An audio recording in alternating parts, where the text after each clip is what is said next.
Chapter 1: The Offer That Changed Everything. The letter arrived on a rain-swept morning, a single sheet of cream paper, sealed with dark blue wax, and the crest of Ashbourne Manor pressed deep into its surface. It looked far too grand to belong in the modest sitting room of a boarding house on the east side of London, where Evelyn Hart had been living for the past 6 months.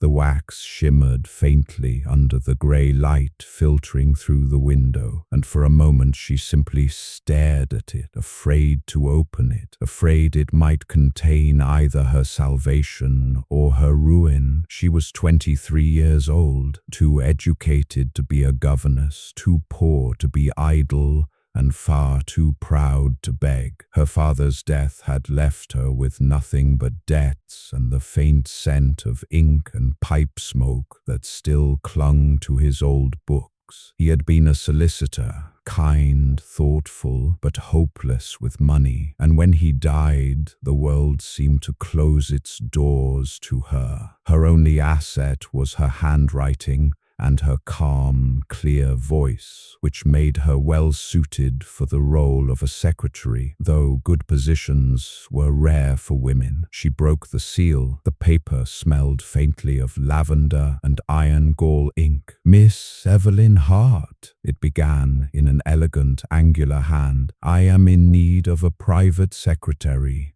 someone discreet, punctual, and capable of handling sensitive correspondence.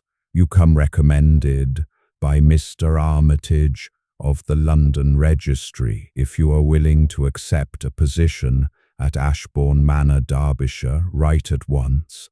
You will be compensated generously. Discretion, however, is paramount. Yours sincerely, Nathaniel Ashbourne." She read the name twice. Nathaniel Ashbourne, the same name whispered in London's social circles. A man of wealth and lineage, but one who had disappeared from public life after his wife's mysterious death 3 years prior. Some said he had gone mad with grief. Others claimed he had blood on his hands. Evelyn folded the letter carefully. She knew what people said about the living, but she also knew what hunger said when it clawed through the night. By noon, her reply was sent. By the end of the week, she was on the train north. The journey to Derbyshire was long and wet. The countryside blurred past the windows in grey smears of rain, and as the train climbed higher into the hills, fog began to gather in the valleys, soft and white as breath. Evelyn sat with her gloved hands folded tightly in her lap, her travel trunk at her feet, and tried not to think about what kind of man she was about to serve. She had never been farther than Oxford. The landscape here felt older, lonelier, the trees taller, the air heavier with the scent of earth and moss. When the train finally screeched into Ashbourne Station, a single carriage waited on the platform, black and gleaming. The coachman, a gruff man in a dark coat,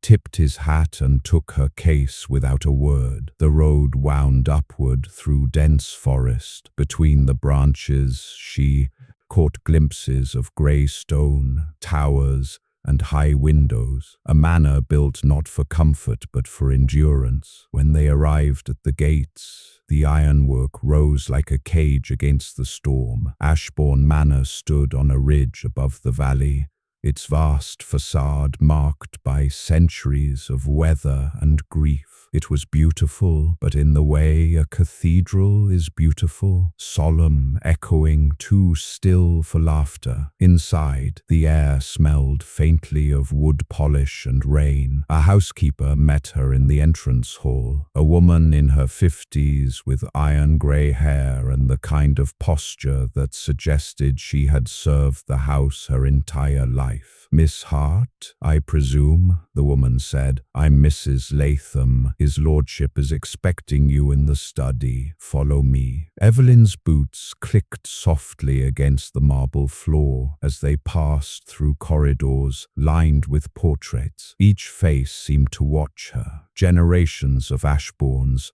all stern, proud, and unyielding. When Mrs. Latham stopped at a pair of carved oak doors, she paused. "A word of advice," she said quietly. "His lordship doesn't take well to interruptions nor to idle chatter. Speak when spoken to, and you'll have no trouble." Evelyn nodded. Her pulse quickened. Mrs. Latham knocked once, then opened the doors. The study was vast and darkly elegant. Shelves climbed to the ceiling, filled with leather-bound volumes. A fire burned low in the hearth, and behind a broad mahogany desk, beneath the light of a single lamp, sat Nathaniel Ashbourne. He did not look up immediately. His pen scratched steadily across the page, precise, relentless. He was tall, even seated she could tell, and his dark hair fell neatly back from a face that might have been carved from marble. When he finally raised his eyes, she felt her breath catch. They were grey, cool, assessing, like winter light on stone. "So," he said after a moment, his voice low and even, "you are Miss Hart?"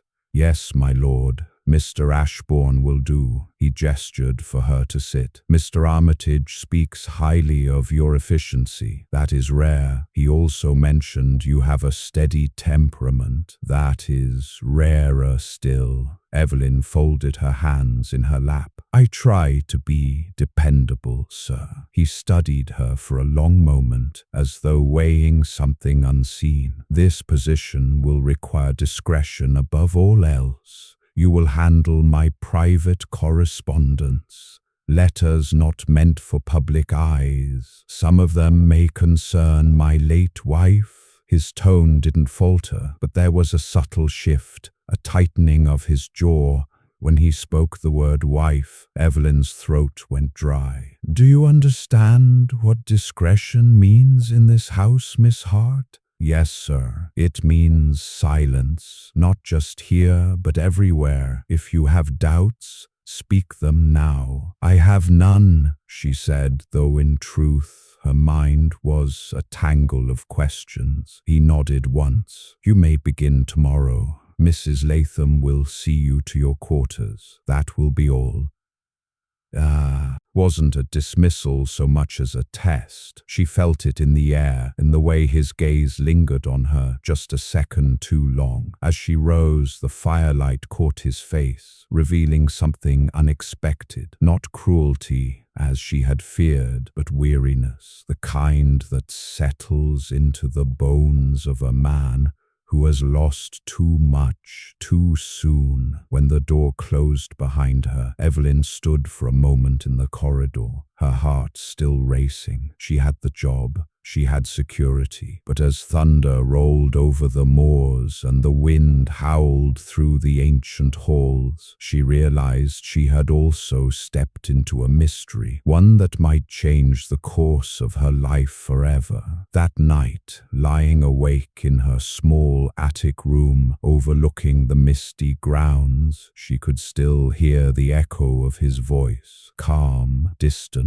unreadable, and yet beneath the layers of command and grief she had sensed something else, something restless, like a locked door waiting to be opened. She didn't know it then, but that door would not only open, it would draw her in, heart and soul, until the man who demanded her silence would one day beg for her love. Chapter 2. The Manor of Secrets. Morning came pale and shivering over the Derbyshire hills. The mist still clung to the lawns below Evelyn's window, turning the world into a watercolor of silver and green. She had slept little, her mind tangled with questions about the man she now served, and about the strange stillness of Ashbourne Manor itself. When she dressed and descended to breakfast, the house was quiet. The ticking of an unseen clock filled the corridor, the sound so precise it might have been part of the heartbeat of the place itself. Mrs. Latham met her in the dining hall with a pot of tea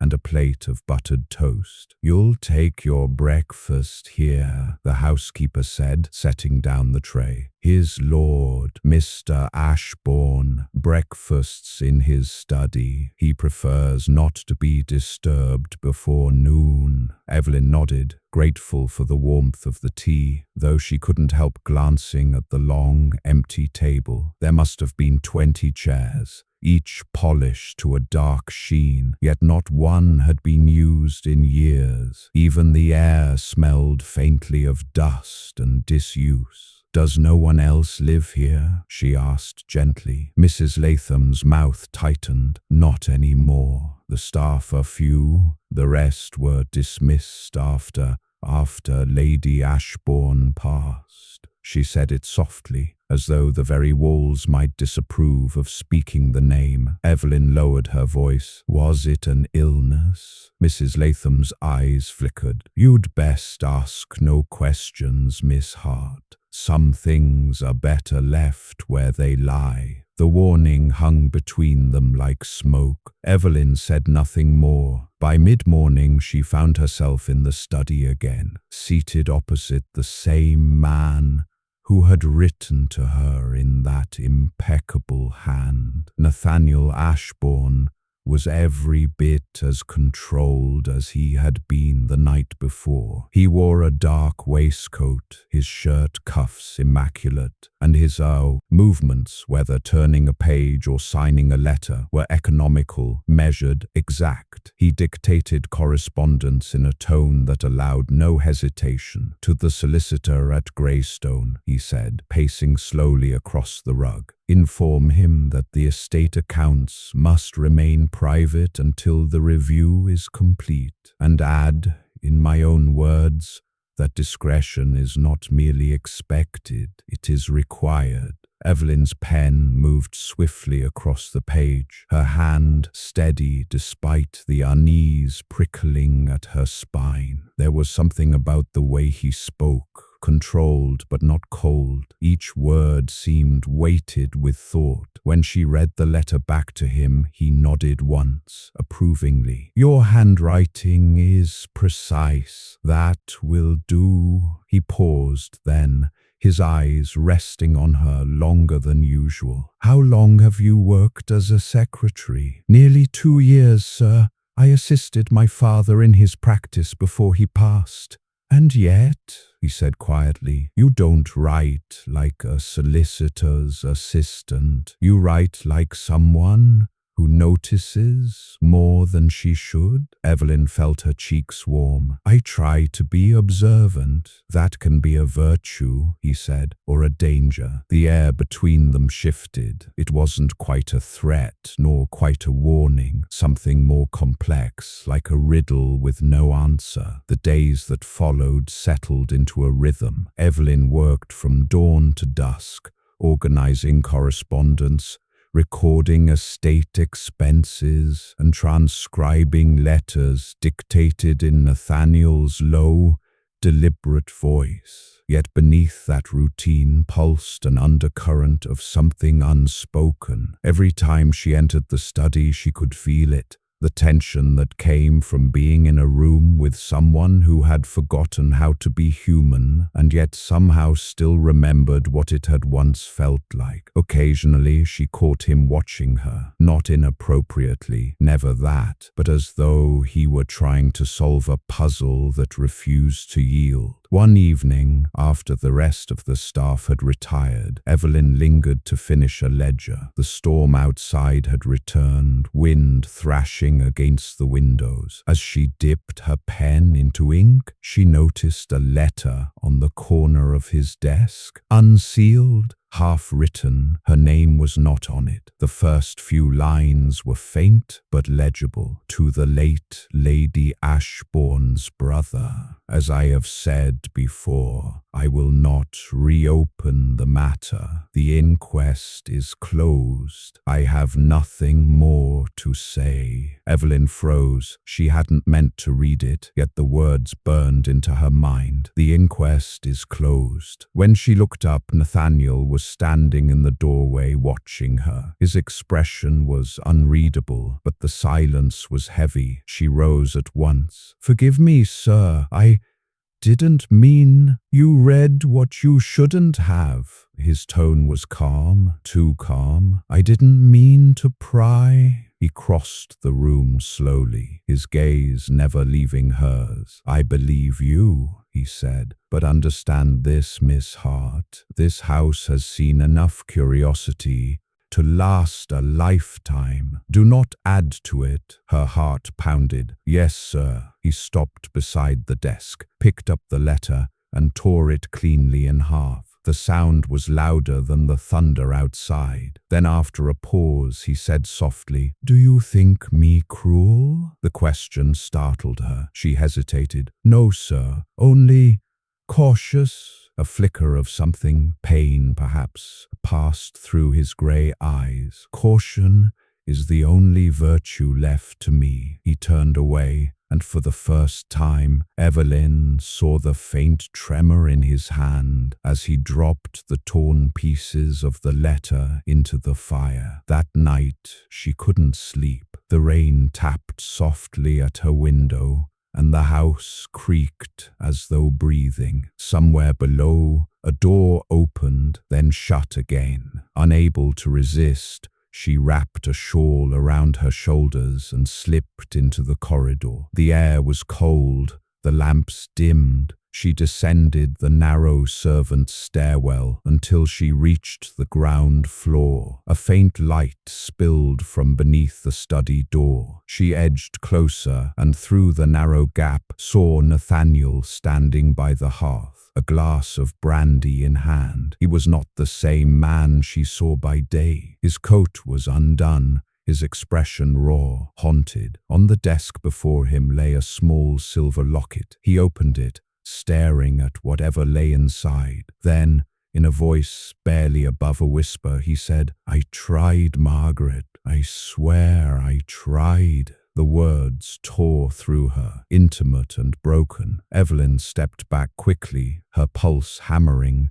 and hurried up the stairs before he could see her. But the sound of his voice lingered long after she closed her door, the voice of a man speaking to a ghost. The next morning, Nathaniel said nothing about it. He worked as though the night had never happened, but Evelyn could no longer pretend the house was merely quiet. It was grieving. Every wall, every shadow, every silence steeped in something unhealed, and though she knew she should have kept her distance, she couldn't help but wonder what had really happened to Lady Ashbourne, and why, when Nathaniel looked at her across the desk, did it feel as though he were silently begging her not to find out? Chapter 3. Letters, Lies, and Late Nights. It had been nearly a fortnight since Evelyn arrived at Ashbourne Manor, and already she had learned that time behaved differently there. Days stretched long and silent, filled with the soft scratch of pen on paper, the echo of footsteps in empty halls, the sigh of wind across the moors. And in the evenings, when the servants retired and the great house seemed to fold itself into shadow, the world belonged only to two people, Evelyn Hart and Nathaniel Ashbourne. Their work had become a quiet rhythm. She would sit at the small oak desk near the window, taking dictation or arranging correspondence, while he paced the floor, lost in thought. It was a strange companionship, formal, restrained, yet charged with an energy neither of them dared name. Sometimes, when he leaned over her shoulder to review a letter, she could feel the faint warmth of him, smell the trace of bergamot on his coat, and her pulse would skip before she remembered to breathe. That afternoon, as rain began to fall again, Mrs. Latham entered with a stack of correspondence bound in twine. "These arrived by the post, Mr. Ashbourne," she said, her voice taut. "Two are from London. One bears Lady Ashbourne's family crest." Nathaniel's expression darkened, almost imperceptibly. "Leave them," he said. When she left, Evelyn noticed his hand hesitate over the sealed envelope marked with the silver crest of House Harland, his late wife's family. The paper was heavy, the seal still unbroken. He did not open it. "Miss Hart," he said, his tone clipped, "you will please continue with the estate records. I shall attend to these later." But he didn't attend to them. The letter remained on his desk all day, untouched, like a ghost no one dared disturb. That evening, after dinner, Evelyn returned to the study to fetch her notebook. The lamps were low, the fire dying. Nathaniel was gone. On the desk lay the same sealed letter. She shouldn't have, but something inside her, a mix of concern and curiosity, made her pick it up. The handwriting was elegant, distinctly feminine. The seal bore the Harland motto, "Virtue above reproach." Her fingers brushed the edge of the envelope. "Miss Hart." She froze. Nathaniel stood in the doorway, his voice calm, but his eyes were dark as the storm outside. "I came to collect my notes," she stammered, setting the letter down quickly. "I didn't mean to pry." His mouth curved faintly, humorless. "You have an unfortunate habit of finding what others prefer hidden." Evelyn met his gaze, heart pounding. "If you wish, I'll resign tomorrow." The words escaped before she could stop them. For a long moment he said nothing. Then, to her surprise, he laughed softly, a sound she had not heard from him before. "You mistake me, Miss Hart. I am not angry, only wary." He crossed the room and picked up the letter. Instead of opening it, he tossed it into the fire. Evelyn gasped. "Sir, whatever accusations it contains," he said, watching the paper curl and blacken, "I have read them 100 times before. Some wounds need no reopening." The flames flared, swallowing the silver seal. When he turned back to her, his expression had softened. "Tell me, Miss Hart, do you believe every rumor you hear?" "No," she said quietly, "only the ones people are too afraid to deny." A faint smile touched his lips, sad but real. "Then you'll fit well in this house." The days grew shorter. Rain became snow. Each evening the light lingered a little less, and with every dusk that fell, Evelyn found herself staying later, drawn by something she could neither explain nor resist. They began working after supper, long into the night.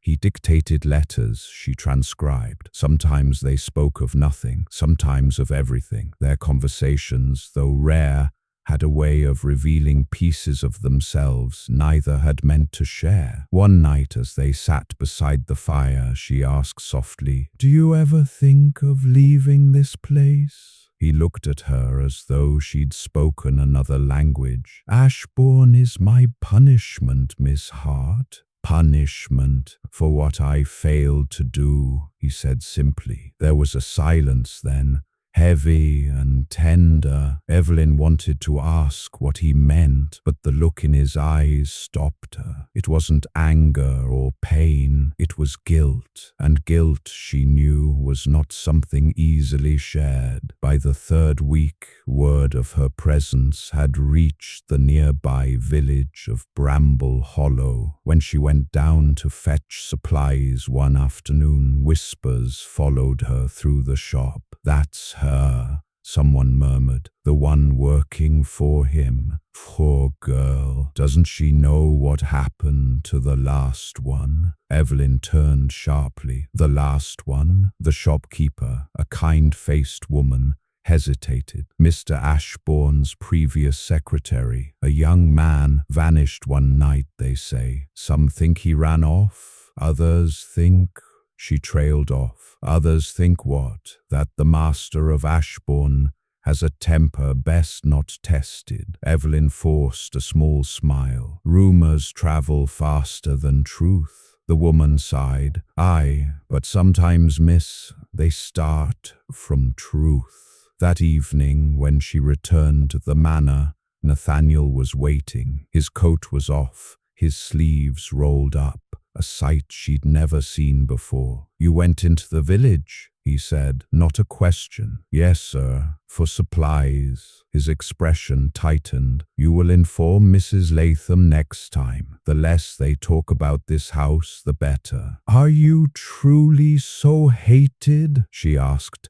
unable to stop herself. He looked up sharply. No, only misunderstood. Then why not defend yourself? He paused, studying her with that quiet intensity she was beginning to recognize. Because those who demand defense have already chosen their judgment. He turned away, but before leaving the room, added quietly, I do not care what they think, only what you do. The words rooted her to the spot. Late that night, Evelyn worked alone in the study, organizing papers. A windstorm rattled the windows. When she reached for another page, her hand brushed a drawer handle. It was slightly ajar. Inside lay a bundle of old letters tied with black ribbon. Her conscience whispered to leave them, but curiosity, stronger now, urged her on. The top letter bore a familiar hand. Margaret Ashbourne. Her breath caught. She read only a few lines before guilt stopped her. My dearest Nathaniel, you promised me truth,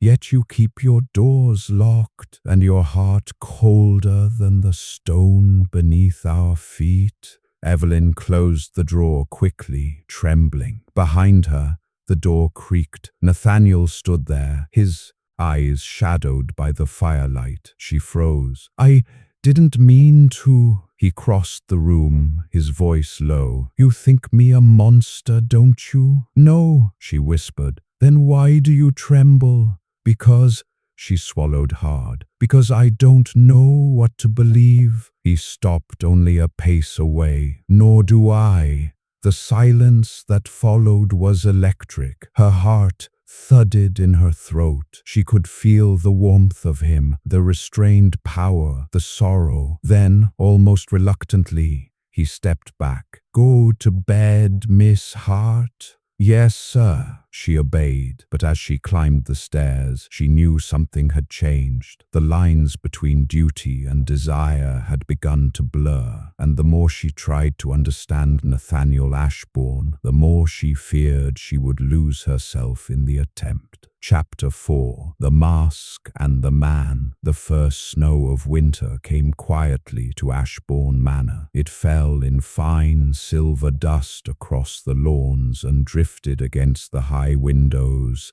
softening the harsh edges of stone. From her small window in the east wing, Evelyn watched it descend and wondered what her life might have been if she had never opened that letter sealed with blue wax. By now she knew the rhythms of the house, the way the old clock in the corridor struck a minute too late, the sigh of the wind through the library chimney, the muted steps of Mrs. Latham at dawn. She even knew the subtler rhythms, the moments when Nathaniel's voice faltered in dictation, the way his eyes lingered on the fire after mentioning his late wife's name. It was in those silences she saw the man beneath the mask. One morning a visitor arrived. It was rare enough that the entire household seemed unsettled by it. A carriage rolled through the gates, wheels hissing against snow, bearing the insignia of House Harland, the family of the late Lady Ashbourne. Evelyn watched from the window as a tall man stepped out, his posture rigid, his eyes sharp.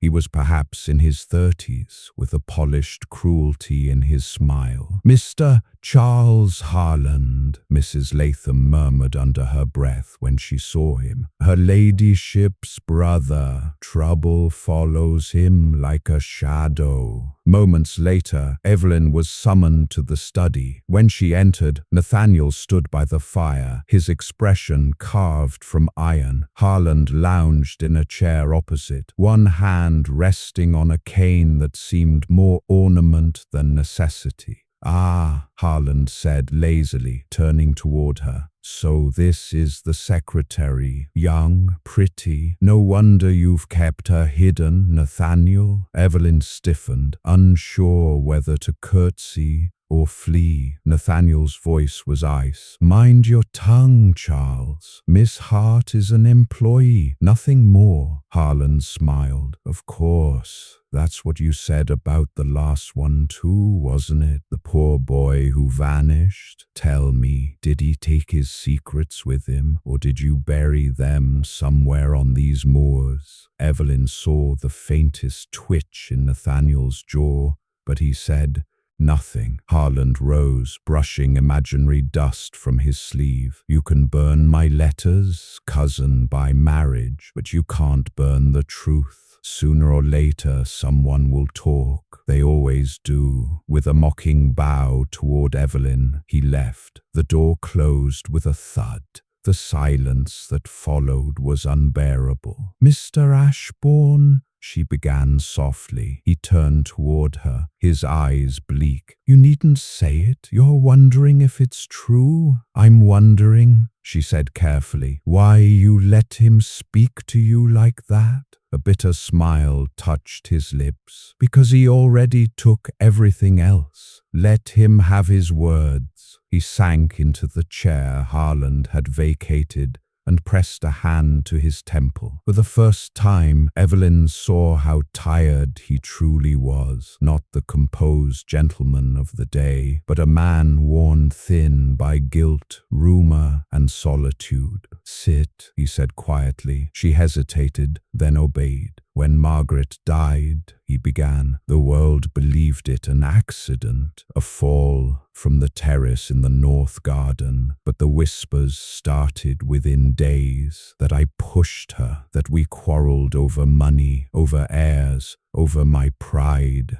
His voice thickened. "The truth is simpler and crueler. She fell because I wasn't there to stop her." Evelyn's breath caught. "You mean—" "She was fragile," he said, "too fragile for the expectations placed upon her. The doctors called it melancholy. I called it my failure. That night, she begged me to stay, but I left her alone. When I returned," he trailed off, his eyes distant. The snow was already falling. The fire crackled softly. Evelyn's throat tightened with a sympathy she dared not show. "I've spent 3 years trying to make peace with that moment," he said. "But peace, it seems, is something the dead take with them." He turned his gaze to her. "Now you know the truth, Miss Hart. Does it change how you see me?" Evelyn met his eyes steadily. "No, sir. It only makes you human." Something flickered in his expression. Gratitude, disbelief, maybe both. "You are either very brave,"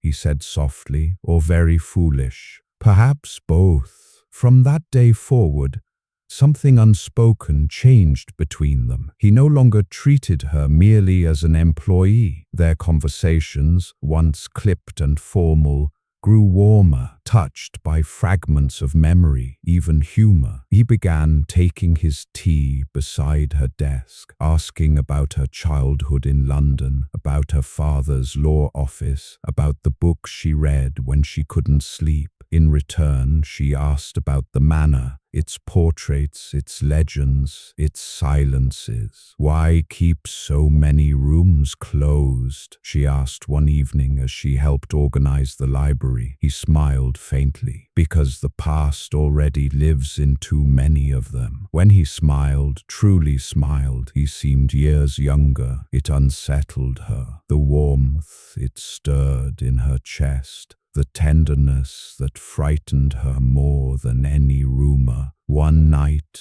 as snow drifted heavily against the windows, Nathaniel found her still working long after the candles should have burned out. "Miss Hart," he said, stepping into the study, "you'll blind yourself at this rate." "I was only finishing the accounts," she replied, setting down her pen. He moved closer, the firelight softening his sharp features. "Do you always work this hard to forget yourself?" She looked up, startled. "What do you mean?" He gave a faint, almost rueful smile. "I mean that you have the eyes of someone who has been running for a long time. From what, I wonder?" Her composure faltered. "From being a burden," she said after a pause. "From needing others." Nathaniel's expression changed. Gentler now. "Then you understand me better than I thought." Their gazes met. The silence between them stretched. Heavy, charged. The fire popped, and for a moment it felt as though the whole world had narrowed to that single heartbeat. Then, perhaps sensing the danger of it, he stepped back. "Go to bed, Miss Hart." She nodded, though her pulse still raced. When she reached the door, he said quietly, "Evelyn." She froze. It was the first time he had spoken her name. "Thank you," he said. "For what?" "For not asking more than I can bear to tell." The next morning, she wandered into a wing of the house she hadn't seen before, the northern corridor. The air was colder there, the light dim. Dust motes danced in the air like ghosts. At the end of the corridor hung a single portrait, a woman in white, with dark hair and soft eyes that seemed both kind and sorrowful. Lady Margaret Ashbourne. The painter had captured her beauty, but also something else. An unease, a fragility that made Evelyn's chest tighten. Beneath the portrait, a small plaque read simply, "Gone but not forgotten." She was lovely, wasn't she? Evelyn turned. Mrs. Latham stood behind her, her hands clasped. "Yes," Evelyn said softly, "but she looks sad." "She was," Mrs. Latham murmured. "Too much heart for this house. She loved him deeply, you know, but love can be a dangerous thing when met with pride." Evelyn hesitated. "You think he loved her?" The housekeeper's eyes softened. "He worshipped her. But sometimes, child, love alone isn't enough to save a soul that wishes to fall." That evening, Nathaniel didn't appear for dinner. The snow had turned into a blizzard, and the wind howled across the moors. Concern gnawed at Evelyn until she finally took a lantern and went searching. She found him outside, near the north terrace, the very place his wife had fallen. He stood bareheaded in the snow, staring out over the dark valley. "Mr. Ashbourne," she called, hurrying forward. "You'll catch your death." He turned slowly, his hair dusted white. "Perhaps that would be fitting." "Don't say that," she whispered. He looked at her then, truly looked at her, and for the first time, she saw tears glinting in his grey eyes. "Do you know what I see every night when I close my eyes? Not her fall, but her face begging me not to leave. And I left anyway." Without thinking, Evelyn reached out and took his hand. "You can't change the past," she said softly, "but you can stop it from taking the rest of you." He stared at her fingers wrapped around his. Slowly, almost reverently, He closed his hand over hers. For a long, trembling moment, they stood there in the falling snow, two lonely souls bound by guilt and understanding. Then, as if waking from a spell, he stepped back. "Go inside," he said hoarsely, "before someone sees." Evelyn obeyed, but as she walked away, she felt the echo of his touch still burning against her skin. She knew then that whatever fragile peace existed between them was breaking, and that the man who once hid behind silence had begun to feel again. Chapter 5. A Kiss in the Storm. The blizzard did not pass quickly. For 3 days, the manor was locked in by snow, isolated from the world. Carriages couldn't pass, the telegraph line froze, and every sound seemed hushed beneath a thick white silence. Evelyn moved through the house like a ghost herself, her mind restless, her heart far worse. Since that night on the terrace, she could hardly think without remembering his hand closing over hers in the dark. She could still hear his voice, raw, breaking, as he said her name like it meant something more than just duty. And yet he had withdrawn again. He worked longer hours, ate little, spoke less. It was as if the storm outside had crept into him, freezing the warmth. She had begun to awaken. On the 4th day, the silence was broken by the rattle of wheels at the gate. Evelyn saw the carriage through the snow-flecked window and frowned. No visitor could have made it this far, not in this weather. Mrs. Latham hurried into the corridor, her shawl drawn tight. "It's him again," she whispered darkly. "Mr. Harland." Evelyn's heart sank. He swept into the entrance hall moments later, shaking snow from his coat like a dog from the hunt. "Well," he drawled, "you keep a cozy little tomb up here, cousin. Thought I'd make sure you hadn't frozen to death." Nathaniel descended the stairs slowly, his expression grim. "You weren't invited." "I seldom am," Harland replied easily, his gaze sliding toward Evelyn. "But then I'm a great believer in surprises." Evelyn felt the weight of his stare, assessing, taunting, and had to fight the urge to shrink from it. Nathaniel's voice hardened. "You'll conduct your business and leave." "Business?" Harland smirked. "My business, dear Nathaniel, is to remind you that debts don't dissolve just because you hide from them. The estate papers from Margaret's dowry, remember those? I still hold them. You might own these walls, but not the land beneath them." Nathaniel's jaw tightened. "You blackmail me over what you stole." Harland's grin widened. "Stole? You call it payment for my silence? After all, the law would find your version of events rather incriminating." Evelyn's pulse quickened. She didn't understand the full meaning of their exchange, but she could feel the poison in it. "Get out," Nathaniel said, his voice low, trembling with control. "Gladly, but I'll return soon enough. Perhaps next time you'll have a warmer welcome and a prettier hostess." He tipped his hat toward Evelyn and strode out, his laughter echoing through the frozen air. The door shut with a violent slam. Nathaniel stood motionless, his hands clenched. Evelyn wanted to speak, to offer comfort, but the fury radiating from him made her hesitate.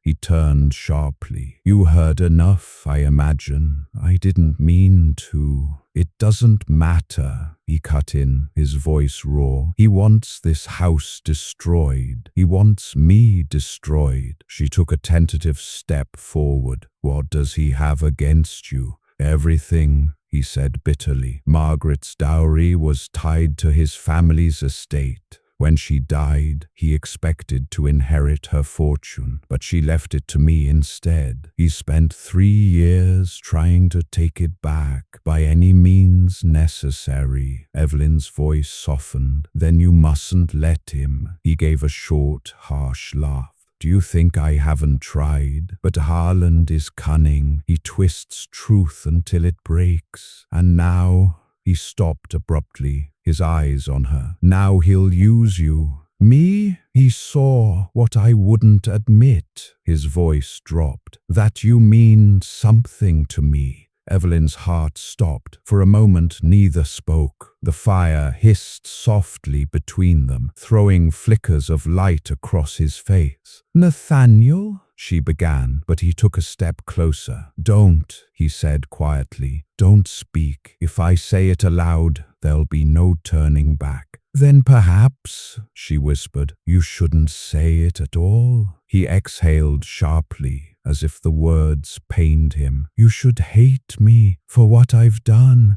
for what they think I've done. But instead, you stand here, looking at me like what? She asked. Like I might still be worth saving. The storm raged louder outside, rattling the windows. Evelyn's breath came fast. Tell me to stop, he said, his voice hoarse. Tell me to send you away. But she couldn't. She only looked up at him, her eyes shining with everything she couldn't say. He reached for her then, hesitant at first, almost reverent. His fingers brushed her cheek, then slid into her hair, and in that suspended heartbeat she knew he would kiss her. When his lips finally met hers, it was not the careful touch of a man testing propriety. It was the desperate confession of one who had been starving for warmth too long. The firelight flickered, the wind howled, but the world itself seemed to still. Evelyn felt his breath against her skin, his hands trembling as if he were afraid she might vanish. When at last they broke apart, he pressed his forehead against hers. Forgive me, he whispered. I swore I would not do this. There's nothing to forgive, she murmured. He shook his head. There will be. You don't know what danger you invite by caring for me. Then let me decide that, she said quietly. The next morning brought no sunlight, only a dull grey haze. Evelyn woke to find a note slipped under her door, written in Nathaniel's hand. Evelyn, I have gone to the town to settle a matter that cannot wait. Do not leave the manor until I return. And for God's sake, if Harland appears, do not speak to him. A chill crept down her spine. Hours passed. The snow lessened, but Nathaniel did not return. At dusk, a knock came at the servant's door. Evelyn's heart leapt until she heard the voice. Good evening, Miss Hart. May I come in? Charles Harland stood there, his coat spotless, his smile as cruel as ever. I told the servants you'd be expecting me, he said smoothly. After all, you and Nathaniel seem to share confidences. Evelyn straightened. You should leave now. But I've come with news, he said, stepping closer. Your employer has been arrested in town for theft and fraud. They say the documents he forged implicate him in Margaret's death. Her breath caught. That's not true, he smiled thinly. Truth, my dear, is a matter of who holds the evidence, and I, as it happens, hold quite a lot. Why are you telling me this? Because, he said softly, you might be of use to me. Help me destroy him completely, and I could make it worth your while. Her slap came before she could think. The sound cracked through the silence. Harland's face hardened. You'll regret that, Miss Hart. He turned on his heel and left. Evelyn stood trembling, her pulse thundering in her ears. Nathaniel? Arrested? The thought was unthinkable. Yet if Harland truly possessed those documents, the law might indeed believe the worst. She knew then what she had to do. She would go to the town herself, even if it meant walking into the storm. Chapter 6. The Price of Silence. The storm had quieted by morning, leaving the moors glazed with ice. The world looked deceptively peaceful, cold, still, and fragile. But inside Evelyn Hart, a storm still raged. She had read Nathaniel's note again and again until the ink began to blur under her fingers. He had gone to town, he had warned her to stay behind, and now Harlan's words echoed in her mind. He's been arrested. She couldn't believe it, wouldn't believe it, but the terror in her chest grew with every passing hour. By mid-morning, she wrapped herself in her cloak, ignoring Mrs. Latham's protests. "I have to go," she said firmly. "He needs someone to stand by him." The old housekeeper looked at her long and hard, then nodded. "Then take this." She pressed a small bundle into Evelyn's hand, bread, coins, and a silver cross. "For courage," she whispered. Evelyn smiled faintly, though her heart ached. "Thank you." Then she stepped out into the cold. The journey to the village took over 2 hours on foot. By the time she reached the cobbled streets, her boots were soaked and her fingers numb. A crowd had gathered outside the magistrate's hall, murmuring, curious, vicious. She heard fragments as she pushed through them. "Lord Ashbourne himself forged her will, they say, used the dowry to pay his debts, and that poor wife of his, God rest her soul." Evelyn's stomach twisted. She slipped through the doors before anyone could stop her. Inside, the hall was dim and cold. At the far end, behind an iron gate, she saw him, Nathaniel. He stood tall, though the weariness in his face betrayed the sleepless night. "Miss Hart?" the constable asked gruffly. "You've no business here." She ignored him. "I need to see him, please." Nathaniel turned at the sound of her voice. For a moment his expression softened, as though he thought she might be a dream. "Evelyn," she hurried forward, until only the bars separated them. "They said you were arrested. What's happening?" His lips curved into a bitter smile. "Harland has finally succeeded. He produced false documents, letters, ledgers, a forged confession. It looks convincing enough for the magistrate to detain me." Her pulse pounded. "Can't we prove it false?" "I burned the originals years ago," he said quietly, "to protect Margaret's memory." She frowned. "Protect it from what?" He looked away. "From the truth." Evelyn grasped the bars, her voice trembling. "Tell me, Nathaniel, no more riddles." He hesitated, then exhaled as though releasing a weight he had carried for too long. "Margaret wasn't the woman people remember. She was beautiful, yes, but restless, lonely. I thought marriage would save her from her own despair. Instead, I became her jailer." He paused, his voice lowering. "She wanted freedom, money, escape. Harland offered both. They were conspiring to sell part of her dowry land in secret. When I discovered it, I confronted her on the terrace. We argued. She slipped away into the snow before I could stop her. The world believed it an accident. Harland knew otherwise, and he's used it to haunt me ever since." Evelyn's breath caught. "So you didn't kill her?" His eyes lifted to hers, raw and pleading. "I would have died before hurting her. But the guilt, my silence, has made me complicit. I didn't speak, 'cause I feared what the truth would do to her name." "And so you let the world believe you a murderer?" she whispered. He smiled faintly. "A small price, perhaps, for peace." But peace never came. Tears stung her eyes. "You can't carry this alone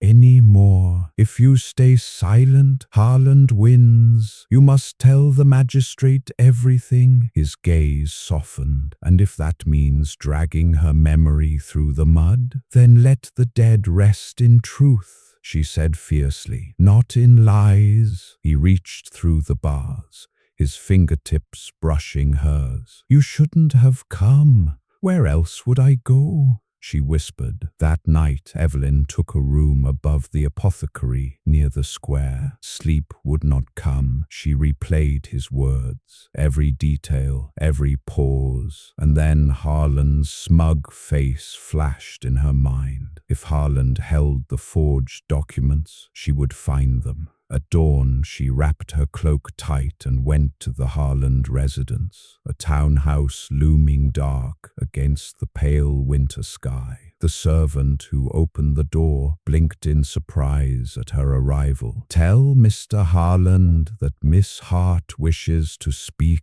about Lord Ashbourne's affairs," she said coolly. Minutes later, she was ushered into his study. He sat behind a polished desk, smirking as if he had expected her all along. "I wondered when you'd come," he said. "Women always do when they think love can save a man." "I didn't come for love," she lied smoothly. "I came for terms." "Ah." He leaned back, intrigued. "So the lady has finally seen reason. What are you offering?" "I'll convince him to confess," she said, forcing calm into her voice. "In exchange, you'll release the documents and let him live out his days quietly." He studied her for a long moment, then chuckled. "You play a dangerous game, Miss Hart. You remind me of his wife. Clever, defiant, doomed." She flinched, but met his gaze. "Do we have an agreement or not?" Harland rose, circling her like a vulture. "You'll have to earn my trust first." Her pulse quickened. "How?" "By bringing me something from him, his signet ring, the one he never removes. Bring it to me, and perhaps I'll consider your offer." Evelyn swallowed, the disgust rising in her throat. "Fine," she said. "But if you're lying," he smiled. "My dear, I always am." That evening,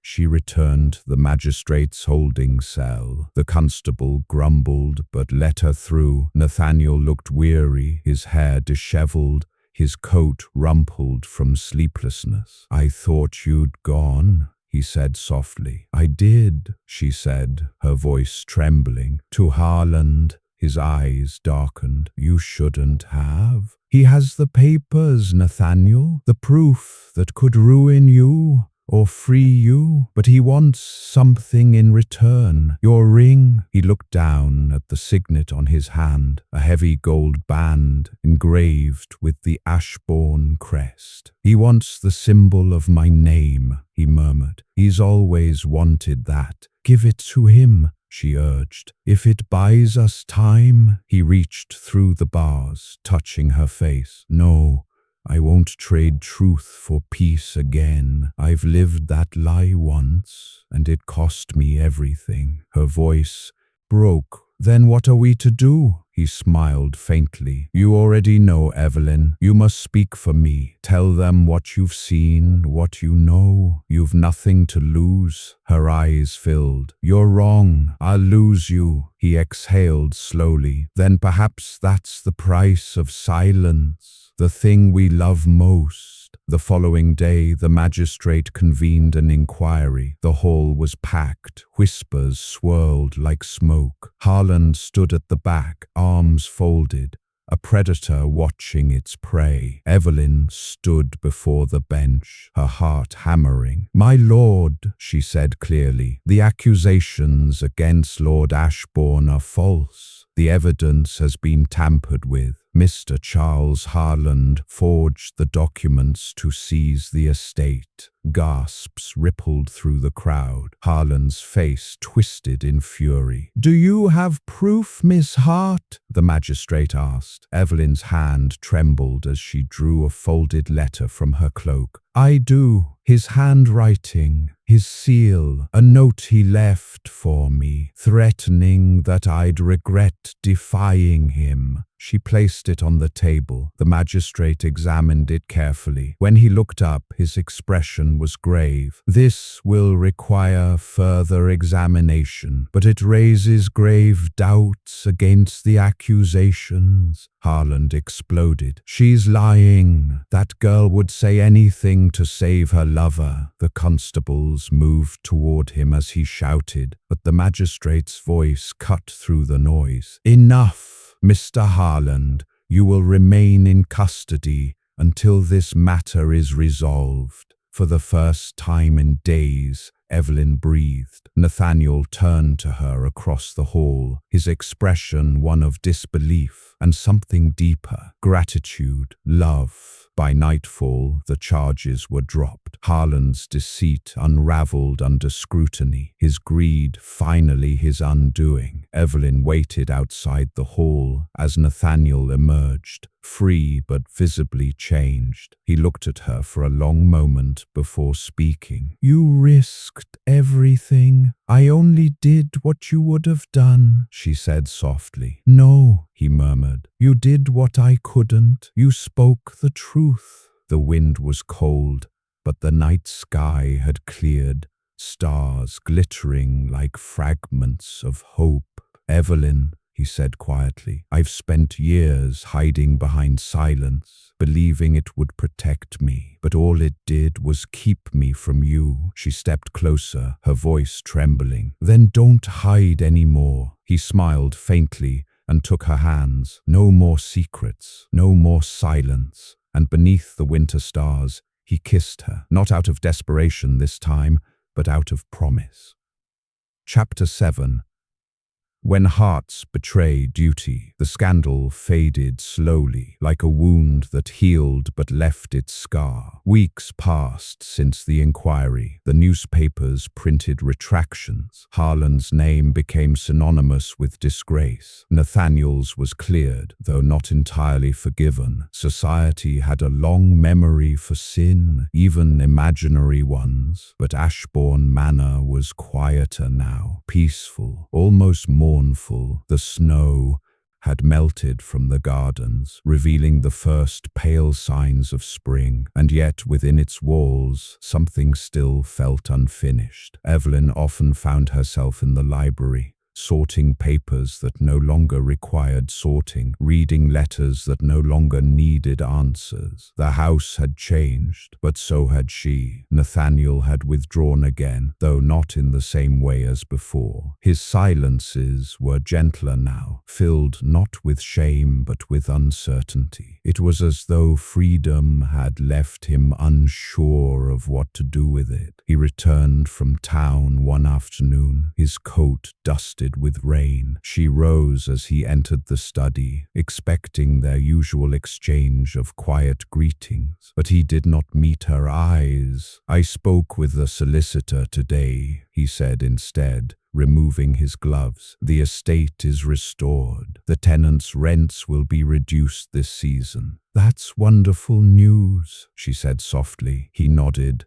then hesitated. "Evelyn, I've been thinking." Her heart stilled. "About what?" "About you, about what you've endured because of me." She tried to smile. "It was worth it." He shook his head. "It was never yours to bear. You came here for honest work, and I gave you a house full of ghosts and scandal." "You gave me purpose," she said quietly. "Purpose is not the same as peace," he murmured. She frowned. "Nathaniel, "What are you saying?" He drew a small envelope from his coat and placed it on the desk between them. Inside, she saw a sealed letter and a folded parchment. Her breath caught. "A letter of recommendation," he said softly, "and travel papers. Passage to London on the morning coach. There's a position waiting for you with a solicitor I trust.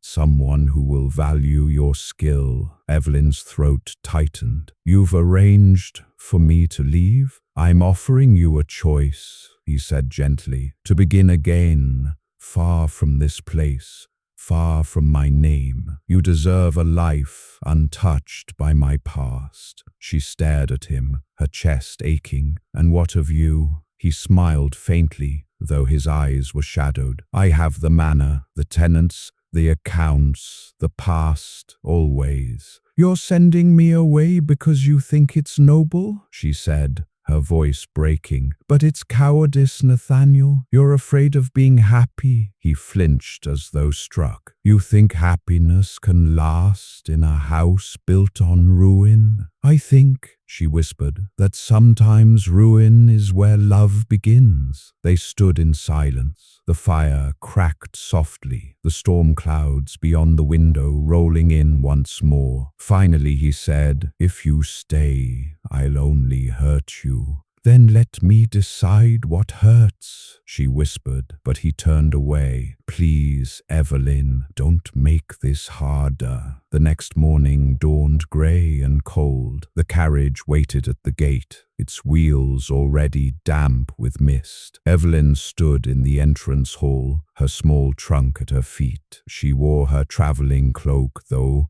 her hands trembled as she tied the ribbon beneath her chin. Mrs. Latham wept softly, pressing a handkerchief into Evelyn's palm. "He's a fool, child, but perhaps fools learn best through loneliness." Evelyn smiled weakly. "Take care of him." The housekeeper nodded. "Someone must." Nathaniel appeared at last, his face pale, his composure brittle. "The driver knows the way," he said quietly. "You'll be in London by nightfall." She nodded, unable to trust her voice. He hesitated, then held out his hand. "Goodbye, Miss Hart." She looked at it, then up at him. "Goodbye, my lord." For a moment neither moved. Then she turned, stepping into the cold morning air. The door closed behind her with a sound that felt final. The carriage rolled forward. Ashbourne Manor receded into mist, its tall chimneys fading like a dream at dawn. She pressed a gloved hand against the window and whispered, "Goodbye." Nathaniel stood in the doorway long after the carriage disappeared. The echo of her footsteps still haunted the marble floor. Every room she had touched seemed emptier, every sound duller. For days he told himself he'd done the right thing. He buried himself in work, in estate ledgers, in solitude. He convinced himself that she would be safer in London, that she would forget him. But the lie grew heavier with each passing day. Her laughter lingered in the hall. Her handwriting still marked the ledgers. The scent of her perfume clung to the study chair. And every night, when the wind rose through the moors, he imagined her voice whispering his name. At last,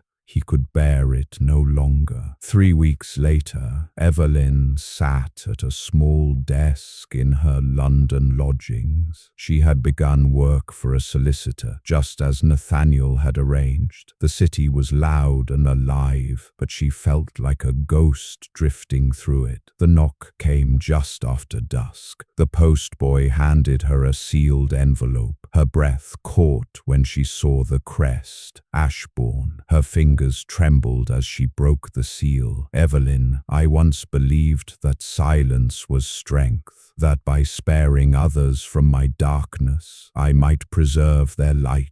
But I was wrong. Silence has only cost me the one soul who gave my life meaning. If duty demands your freedom, then I accept it. But if your heart is as restless as mine, know that the gates of Ashbourne remain open, and I no longer the man I was, will be waiting. Tears blurred the ink. She pressed the letter to her chest, her heart pounding. Freedom had never felt so lonely, and for the first time since leaving, she knew exactly where she belonged. The next morning, the same coach that had carried her away rumbled back toward the moors. The spring sky was streaked with gold, the heather trembling in the wind. When the manor appeared on the horizon, Evelyn's breath caught. It looked softer somehow, alive again. Nathaniel waited at the gate, as if he had known she would come. She stepped down, her cloak whipping in the wind. He moved toward her slowly, disbelief and hope warring in his eyes. "You came back," he whispered. "You called me," she replied softly. "I had no right to, and I had no reason not to." He smiled faintly, his voice breaking. "I wanted you to be free." "I was," she said, "but freedom means nothing when the heart remains bound." He reached for her hand, hesitant, reverent, as though afraid she might fade like a vision. "Then stay, not as my secretary, not as my penance, but as my equal." She smiled through her tears. "I never wanted anything else." He drew her into his arms, and the wind carried their silence like a vow, soft, eternal, and unbroken. Chapter 8. Until he asked her to be his wife. The moors were quiet again. Spring had come in full bloom, softening the once harsh landscape into something almost tender. Wildflowers dotted the grass where frost had once clung. The manor, once a fortress of solitude, breathed again, its windows open to the sound of the world returning to life. Inside, the great hall was being prepared for an evening supper. Mrs. Latham moved briskly among the servants, humming under her breath, while the cook scolded a young footman for spilling wine. There was laughter again within the walls of Ashbourne, timid but real, and at the center of it all, Nathaniel and Evelyn stood side by side, watching as the house transformed. It had been 3 weeks since she returned, 3 weeks since that letter had undone everything he thought he understood about love and forgiveness, and yet even now he looked at her as though afraid she might vanish with the morning light. They had rebuilt slowly, not with declarations but with small gestures. She returned to the study, not as his secretary but as his confidant. He read aloud to her in the evenings, his voice low and steady, the shadows around them soft. Sometimes she would look up from her needlework and find him simply watching her, wonder in his eyes as though he could not quite believe she was real. It was in those silences that the distance between them began to dissolve, but not everything was mended. Whispers still drifted from the nearby village. Some claimed she had bewitched him. Others said the scandal of his late wife's death would one day resurface and destroy them both. And Nathaniel, though free in name, still carried a wound only she could reach. One afternoon, as Evelyn was arranging fresh roses in the drawing room, a carriage arrived unexpectedly. A tall man in a dark coat stepped out, the family solicitor. His presence sent a hush through the household. Evelyn watched from the threshold as Nathaniel greeted him with polite reserve. "Lord Ashbourne," the solicitor said, bowing, "I bring news concerning your late father's estate. There is unfinished business." Nathaniel's jaw tightened. "I thought the accounts were settled." "They are," the man said carefully, "but there remains one matter, your engagement contract." Evelyn froze. The solicitor continued, "Your father arranged it before his passing to the daughter of the Earl of Marbridge. If you break it now, there will be financial consequences." Nathaniel's voice was quiet, but his eyes were fierce. "I will not marry for convenience. The solicitor inclined his head. Then you understand that refusing the match means forfeiting your father's remaining holdings in Yorkshire. Evelyn's heart stilled. The estate, the tenants, everything he had worked to restore, it could all vanish. That evening she found him in the library, staring into the fire. The solicitor's papers lay open on the desk beside a half-empty glass of brandy. "You heard," he said quietly, without looking up. "Yes," she whispered, "and I know what it means." He turned to her then, eyes heavy with the weight of the decision before him. "If I sign, I lose half the estate, the lands my father built, the security of everyone here." She took a step closer. "Then sign," he blinked. "You would have me throw it all away?" "I would have you choose what you can live with," she said softly. "You told me once that silence was strength. It isn't. Strength is doing what the world calls foolish for the sake of what you love." He stared at her, his composure cracking. "You think I could let you pay the price for my ruin?" "I'm not the one who will pay," she said. "You are, but maybe. For once, it's a price worth paying." For a moment neither spoke. The firelight flickered between them, gilding her face in gold. Then, with a deep, steady breath, Nathaniel took the quill, dipped it in ink, and signed his name. The stroke was clean, decisive, like a sword cutting through years of duty and fear. He looked up at her. "It's done," she smiled faintly, tears glimmering in her eyes. "Then it's over." He shook his head. "No, Evelyn, it's just beginning." Word of his decision spread quickly. The Marbridge family withdrew their alliance, and London society, ever hungry for scandal, whispered that the Earl's son had thrown away his fortune for a woman beneath his station. For days, letters arrived urging him to reconsider. He burned them all. One night, as thunder rolled across the moors, a messenger brought a final letter from the Earl himself, a threat cloaked in courtesy. If Nathaniel did not marry his daughter, the Earl would expose the details of his late wife's death to the press, twisting truth into ruin once more. Evelyn found Nathaniel standing by the window, the letter trembling in his hand. "They'll destroy you," she said, her voice breaking. "They'll twist everything." "Let them," he said fiercely. "I've lived half my life running from ghosts. I won't run from love." He turned to her then, every trace of the cold, reclusive lord gone. What stood before her was a man stripped bare of pride, wealth and pretense. Only truth remained. "I told myself I'd never ask," he said quietly, "that to bind you to me after all I've done would be selfish. But tonight, I have nothing left to lose." He stepped closer. The firelight caught the rain in his hair, the storm rumbling behind him like an echo of his heart. "Evelyn Hart," he said, voice trembling but sure, "will you be my wife?" She stared at him, at the man who had once been her employer, her torment, her solace, at the man who had fallen and risen and fallen again, only to find her still there, waiting. "Yes," she whispered, "before the world takes another thing from us. Yes." He reached for her, and she met him halfway. Their kiss was not the soft, hesitant touch of earlier days.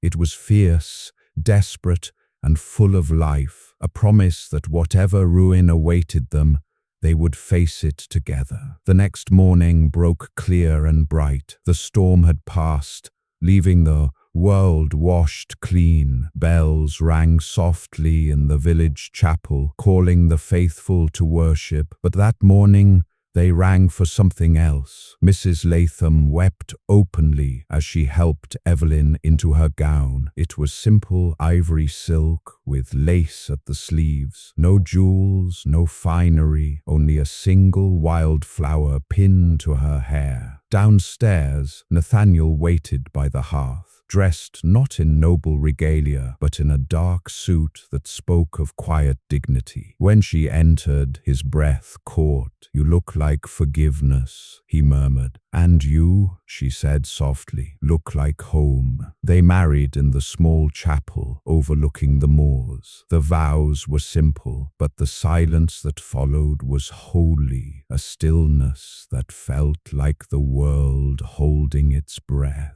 When the final words were spoken, he took her hand in his, and the weight of years seemed to lift. Outside, the wind swept through the heather, carrying with it the scent of rain and renewal. Ashbourne Manor stood tall behind them, no longer a monument to sorrow, but a home built on the ashes of everything they had survived. Months later, Evelyn found the solicitor's letter tucked in Nathaniel's desk drawer. She unfolded it gently, expecting to feel regret, but instead she smiled. He had written across the bottom in his own hand, "I once believed silence was my punishment. Now I know it was only the world waiting for her voice to reach me." She closed the drawer softly and looked out the window. Nathaniel was in the garden, helping a young boy, one of the tenant's sons, plant a rosebush. When he saw her watching, he waved. Evelyn smiled. "Until he asked me to be his wife," she whispered, "I never knew what love could make of ruin." The wind stirred the curtains, and for a moment the whole world seemed to exhale, peaceful, certain, eternal.